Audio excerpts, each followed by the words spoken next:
First of all, don't worry about the word God. Doesn't matter. Whatever works for you. Higher being, as you said, absolutely. Soul, spirit, love. It's all God. So don't worry about that. You know, as a mother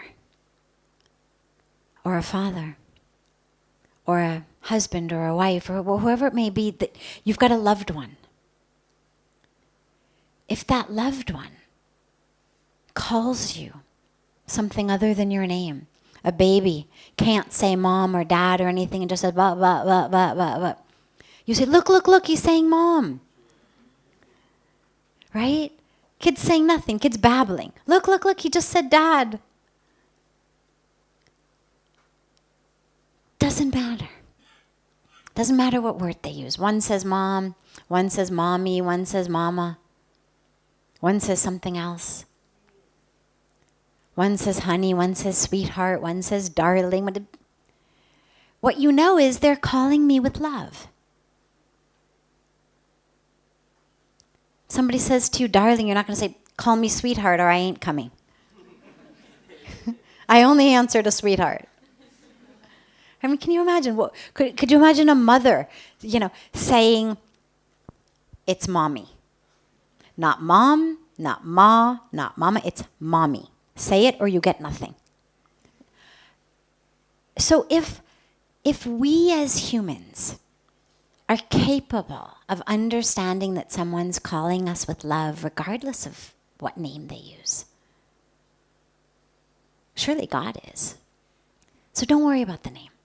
Whatever feels comfortable to you.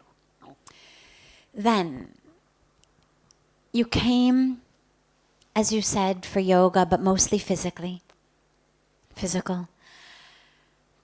But spirituality has hit you like a ton of bricks, which I love, because one of the questions that comes up so frequently in here, at big yoga conferences, all over, is, does it bother you that so many people do yoga only for the physical benefit? And I always say no, because the power of yoga is so strong that regardless of what people get into it for, if they do it sincerely, it's going to touch them. Just like meditation. If you get into meditation, even if it's because your cardiologist said do it, if you do it sincerely, not counting the seconds till your daughter's happy that you've sat long enough, but you really do it sincerely, it's going to transform you. And so whether you get into yoga for your knee, for your hip, for your waistline, for your neck, whatever it may be, as long as you do it sincerely and fully, yeah, it is going to change you. And yes, sometimes it does feel like you've been hit by a ton of bricks. I frequently share personally that people talk about the touch of God, but for me also it felt like I had been hit over the head with a baseball bat. You have a few days left, as you said. A few days is a lot of time. A lot of time. Huge transformations can take place. There's no one right place to start, except deep within. Because here's what we do know about transformation, about anything powerful. It has to touch you very, very, very deeply while it's happening in order for it to last. So people come and they have deep and beautiful experiences of peace, of joy, of oneness, of spirituality, of connection. Go back and say, my peace left me as soon as I got home. My joy left me as soon as I got home. And what that means is, if that happens, it means that the peace and the joy was not very deep while you were here. It means that it was the same sort of peace and joy that one would get from just being on holiday, not having to punch a time clock, not having to do the things we do in our day-to-day life that cause stress. if that's where our peace comes from, yeah, it's going to dissipate as soon as you get back. In order for it to last, it has to transform me while I'm here. And a few days is a lot of time. So what I would say is, focus on allowing yourself to be broken open while you're here. Sit still. Sit quiet. Allow Mother Ganga to work her magic. Allow that to hit you very, very deeply. And when it does, sit with it. Don't go into the brain of, what did that experience mean? How am I going to describe it? What are the words? Don't worry about naming it. The minute we get into our brains, we've lost the experience in our beings.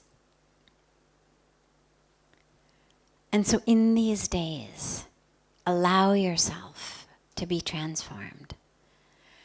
Allow yourself to let go as you sit on the banks of Ganga, as you breathe.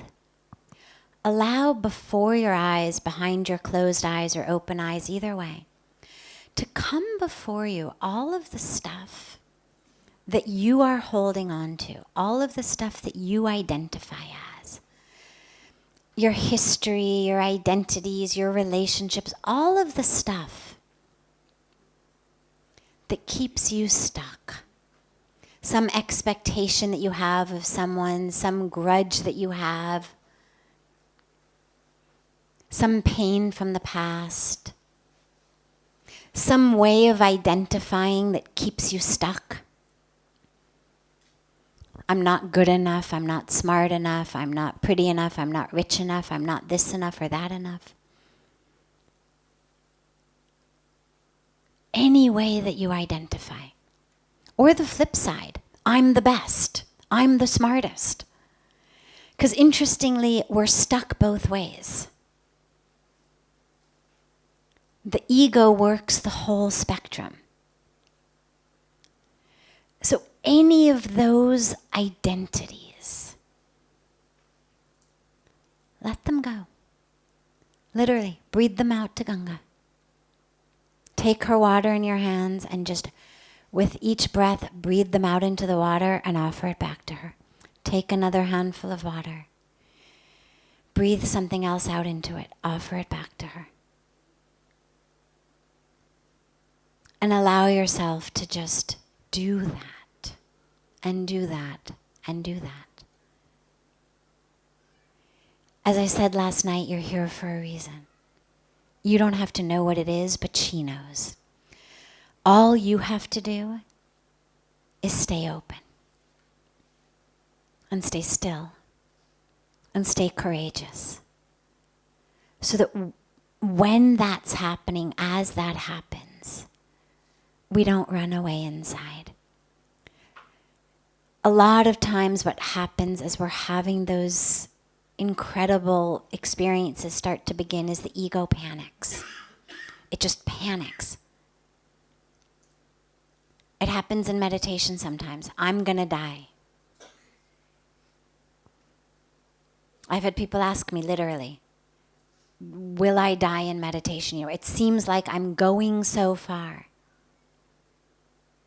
I asked Pujya Swamiji this actually one time, because in meditation for me a lot of times the breath gets so still that it seems to have stopped. And in that moment, I would find myself bringing my awareness back to the breath just to make sure that it was still going. And that if I let myself keep going where I was being pulled in the meditation, that my breath was just going to stop. And it was only out of incredible faith in my guru that when he said, don't worry, I promise you won't stop breathing, that I could let myself do that. But this is all the ego. It's the ego in the mind that is so afraid of losing its hold on things. It's so afraid of losing its role. And this is where it takes the courage. Is to not jump into the mind, because that's the game the ego plays. We're going to just analyze this. Wasn't that beautiful? Was that a blue color? I saw a green color. No, it was kind of aquamarine, I would say. And the what shape exactly was that? What's coming before me? Oh, is that Krishna before my eyes? No, look more like Shiva. No, actually, look. This is the brain being overrun by the ego. Knowing that if it can bring you into analysis, it's bringing you out of the experience. There will be plenty of time to think about it later. You'll remember it. That which is important, you'll remember it. Don't worry. And so don't worry about trying to understand it in this moment or analyze it in this moment. Allow yourself to just be there with it in this moment. And Ganga will take care of the rest. Yeah. And before you go, we'll talk about what to take back and how to go back. But for now, don't think about going back. Think about the days you've got here left.